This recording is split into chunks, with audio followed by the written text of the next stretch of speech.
புளி, கொஞ்சம் அரிசி தண்ணி, 2வது தண்ணி எடுத்து வச்சுருக்கோம்.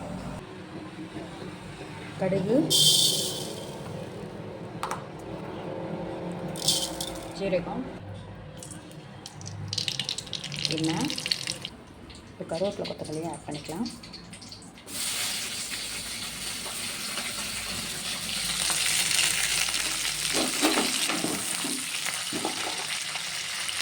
ஒரு பச்சை மிளகாய் ஆட் பண்ணிக்கலாம்.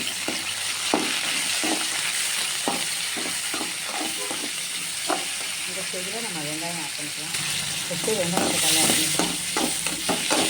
இதுக்கு தேவையான உப்பு ஆட் பண்ணிக்கலாம். தேவையான அளவு உப்பு. இந்த ஸ்டேஜில் நம்ம கத்திரிக்காய், முருங்கைக்காய், அவரைக்காய் ஆட் பண்ணிட்டோம். சாம்பார் 1.5 ஸ்பூன் சேர்த்துக்கிறோம்.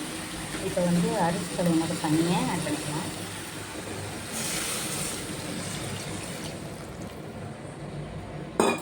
அப்புறம் கொஞ்சம் புளி தண்ணி ஆட் பண்ணிக்கலாம். காய் ஓரளவுக்கு வெந்திருக்கு. அதை கொஞ்சம் நெய் ஆட் பண்ணியிருக்கேன்.